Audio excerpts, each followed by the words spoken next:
တို့ Grade 3 ကျောင်းသားလေးမောင်မိုးမြင့်ကိုကိုလွင်ကနေဦးဆောင်ပြီးတော့မှသေဖို့ပြသတင်ဆက်သွားမှာဖြစ်ပါတယ်ရှင်။ကျူစာအားပေးကြပါကြလားရှင်။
ကျွန်တော်တို့ဓမ္မရိုးရတိုင်းပညာသည်ရှင်းဟောင်းကာကွယ်တိုက်ခတ်မှုစစ်ပညာဖြစ်တယ်လို့ရိုးရအားကစားပညာလည်းဖြစ်ပါတယ်ရှင်။တိုင်းဆိုဒီမှာ why wait why ကာယချင်းအသက်ပညာကိုမိမိခန္ဓာကိုယ်ရှိခါခြေလက်တို့ဖြင့်ခန္ဓာကိုယ်ကို why ခုခံကာကွယ်ခြင်းကိုခေါ်ဆိုပါတယ်ရှင်။တိုင်းပညာသည်မိမိအားရှောင်းသိမ်းကာကွယ်ခုခံ၍ထိုရန်အားရှောင်ရှားခြင်းဖြစ်သဖြင့်ရန်ရှောင်သောပညာဟုမှတ်ယူရမှာဖြစ်ပါရဲ့ရှင်။တော်ဖြစ်၍မြမတိုင်းပညာသည်ရန်လိုသောလူမိုက်ပညာမဟုတ်ပါဘူးရှင်။ရန်ရှောင်သောလူလိမ္မာပညာဟုနှလုံးသားတွင်ခံယူသတ်မှတ်၍မြမတိုင်းမြမတိုင်းပညာတရားမြင်ဟုသောဆောင်ပုံနဲ့အမျိုးသားရေးစိတ်တဲ့ခံယူ၍လူတိုင်းသိယူသင့်ပါရဲ့ရှင်။ဒါကြောင့်ယခုဆက်လက်၍စွမ်းရည်ပြမည်တရုတ်ဖော်ကစားခွက်ဇလန်းတိုလေးတွင်နှုတ်နဲ့ရင်ကျေးပြီးနှလုံးသားတဲ့ဆရာမအားနွဲ့သောမျိုးသမီးလေးတူဖြစ်နေအသွင်ယူထားသောသမီးငယ်လေးကိုလူရန်ကလူမိုက်တပွဲအသွင်ယူထားတယ်တားငယ်လေးသုံးဦးတို့ကနှောက်ရှက်ဟန်တာအနိုင်ကျွမှုကိုမြမတိုင်းပညာကိုအတော်အသင့်တည်ယူတက်မြောက်ထားသောကျောင်းဆရာမငယ်လေးတူက ရှောင်းသိမ့်ကွယ်ကခုခံတိုက်ခိုက်ဆိုသည့်မြမသမိုင်းဘုံအင်္ဂါ၈ပါးနှင့်အညီရန်ပြုလာသောလူမိုက်၃ဦးကိုအနိုင်ယူတိုက်ခိုက်သည့်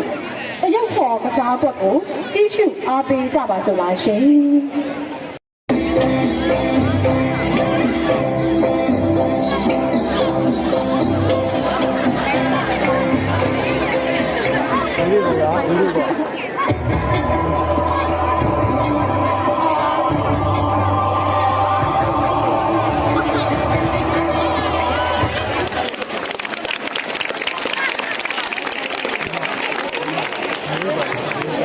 ပါဝင်ပြည့်တဲ့ဆက်ပေးပါတော့ကျောင်းသားကျောင်းကလေးများအားလုံးကိုကျေးဇူးပြုပဲတင်ရှိပါရရှင်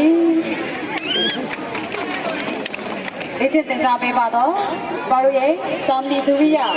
တိုင်းတနန်းကျောင်းမှာလက်ထောက်မိပြဆရာဦးမိုးပြည့်အေးကိုလည်းအထူးပဲကျေးဇူးတင်ရှိပါကြောင်းလေးစားစွာတင်ပြပါရရှင်